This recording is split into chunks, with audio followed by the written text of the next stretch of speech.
What's good, y'all? Super excited for this episode number 4. My true passion. As usual. I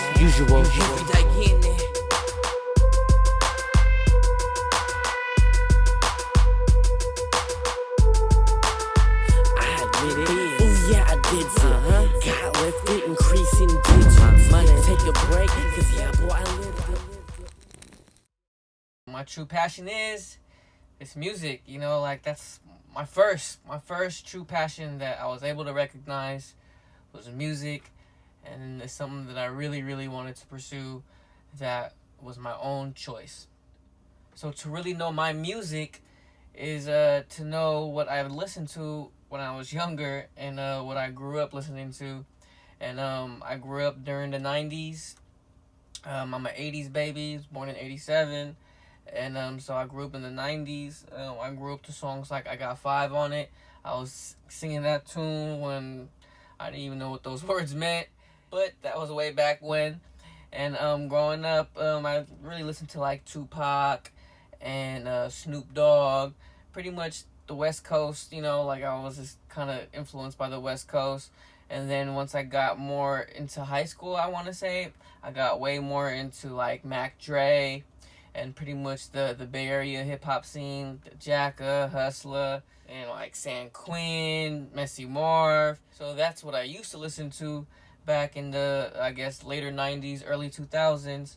And I say about like maybe 14 years old, my sister really got me into poetry. She used to work at You Speaks, and she used to, do like poetry slams and events like that, and brought me along. I was very interested in that, and I started playing with the poetries and playing with the words. Right after that, I met my real good homie, best friend, brother now, business partner, all the above, Force One.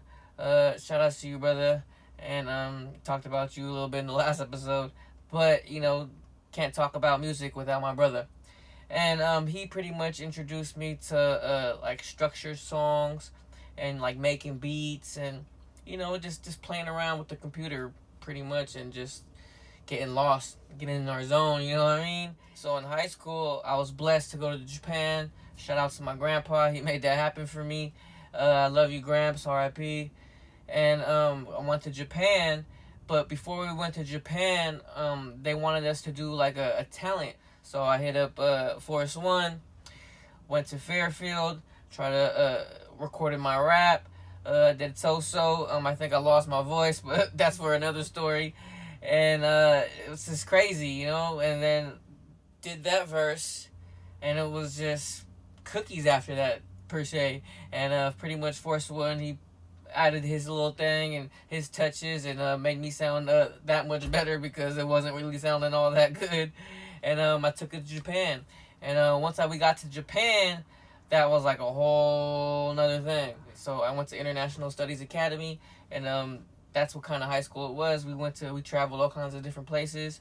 I just went to Japan. Other students went to like England and like Cuba and all that cool stuff. And anyways, in Japan, the other students that came with me, some did salsa dancing, and another act was like hip hop dancing, like break dancing. That shit was hella cool, and poetry. And then mine was I don't know how it worked out like this. Mine was last, which was hella cool. Like I felt like I was like the headliner type of deal. And how Japan is structured, like during all their performances, everyone just clapping and stuff like that. But when I got on the stage and started rapping, and hold on, I gotta make a little break right here because I think the song wasn't loud enough, and I kept on stopping. I was like, nah, you gotta turn it up, So they turned it up all the way up, and so like started playing, and then I started rapping. And then, like, all the students got up and ran to the stage. Man, I gotta find this video. I know shout out to my homie Donaleo. I let him borrow it. I think he put everything on a DVD. Hopefully, it's in a file somewhere. Donaleo, if you see this, reach out, brother, at BizBosses, anything. DM me, something, anything, brother. Email me. Let's get it. Anyways, so I started rapping, and they all ran to the stage, and like that was like the first time I really felt some type of famous. And that really just like boom, like, you know what I mean. That was before I had the name Biz, or it's before I really adopted the name Biz Bosses, or Biz in general. Like, you know what I mean. I was just Biz to my friends and not really like telling people I was Biz, and like I am now. So, you know, Japan was crazy, and then like so Japan happened, and then from there I started just like playing with songs and just playing with my voice and playing how to record on all kinds of different, like, you know, like just playing around. And then I went to the Philippines for the first time, and that's a whole other story in itself. Came back from the Philippines and I got really, really serious about music, and I started me and Ron J, like I mentioned last time, started Fit to Proceed, 8808. After that, we released 4 different projects under Fit to Proceed. The first was in 2010 called All Out. That shit was dope. That was pretty much me and Ron J, just a collaboration album, EP, 7 songs, dope. We still got those. I still got physical copies. And the second was the Come Up 2011, pretty much me and Force One again, featuring the homies and Ruckus mainly, because he was really one of the co-founders of Fit to Proceed. Him and Ron J, you know, put that idea together, and I had the financial backing because, you know, I'm a spoiled little and you know, I just put my money where my mouth was, and, you know, really started going hard at it. I got a big tattoo on my stomach. Y'all seen it. Don't feel like pulling it out right now because, you know, I'm not trying to do too craziness. Oh, fuck it. Let's see. Anyways, okay, Recognition 2012. That was my first solo mixtape.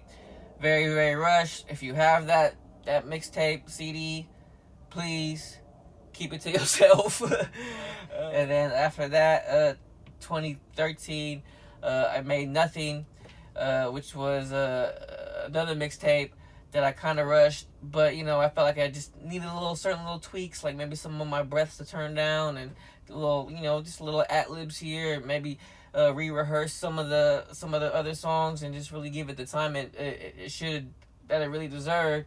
You know, some of the songs on there I love, I wouldn't change, and is out right now.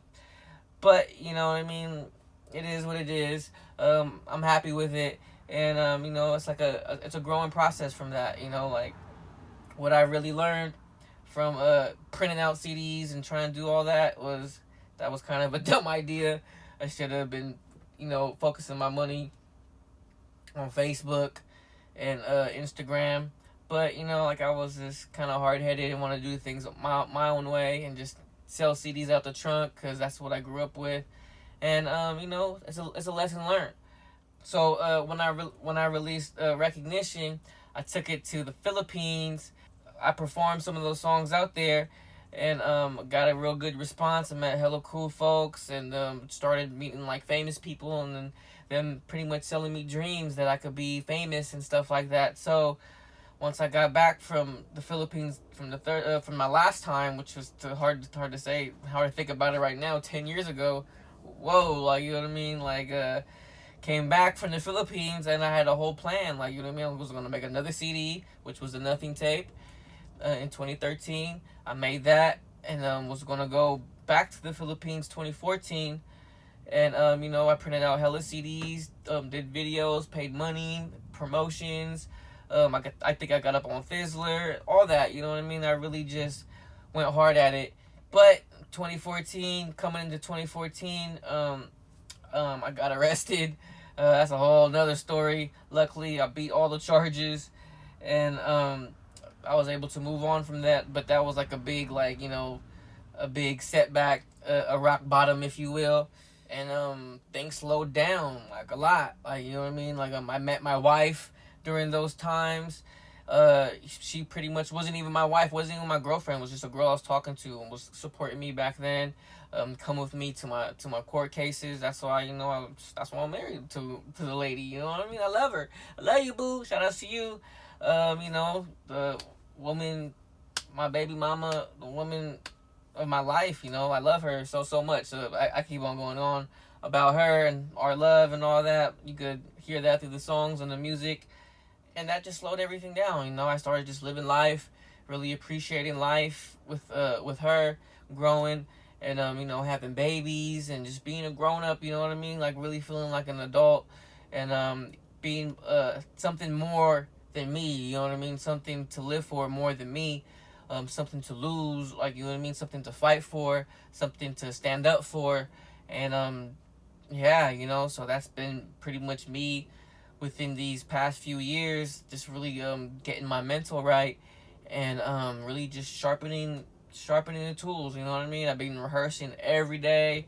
All of my songs that I've been rehearsing, probably got maybe like 15 to 20 songs in my head.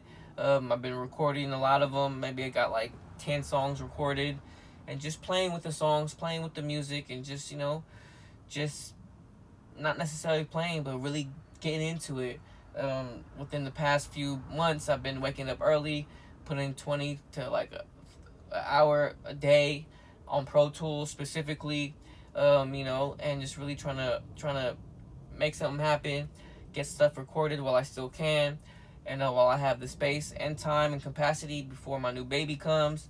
Shout out to you, baby number 3. And you know, I wanted to say his name, but I'm not gonna say his name. I'm gonna keep that to myself until y'all find out. Maybe my wife will post it first, and you know, we gotta follow her for that. And yeah. So overall, music to me, like I said, was my first passion that I really discovered for myself, and really more of a therapeutic outlet where I could really, like, you know, just get my feelings out and just, you know, get my word out. You know, my boses. Boses means voice in Tagalog. That's why I adopted that name. And you know, Biz Boses, clean, smooth. And with that, that's the end of the episode. Number 4, Bryan Biz Experience, episode number 4, music part 1, my passion, whatever you want to call it. And yes, thank you for those who made it to this part of the video.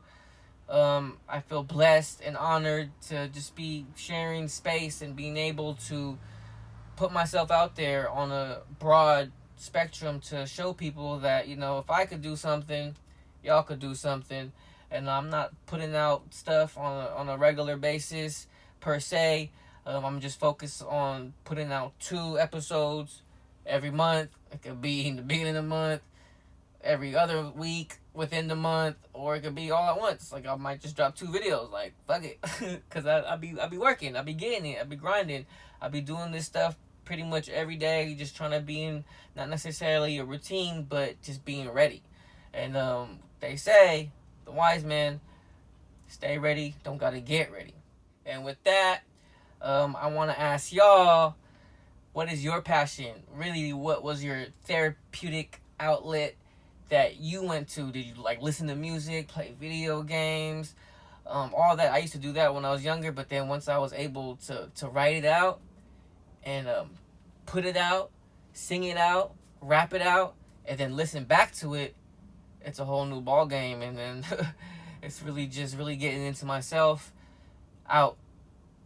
I can't really say anything better than that. But yes, please, I want to know what your passions are, your first true passion, therapeutic outlet, in the comments below. Thank you again for watching. Much appreciated. One love yourself first. Biz Bosses, every day getting it. You already know. Yee! Just live, let it settle in. Patience is the best medicine. I've learned to be what has to work for me. It's worth to see happens when you let it in. And there it is, nothing better than realizing it was there where it's already been. Can you see what I see? When you see, you'll be free, at peace with time till we ever sin.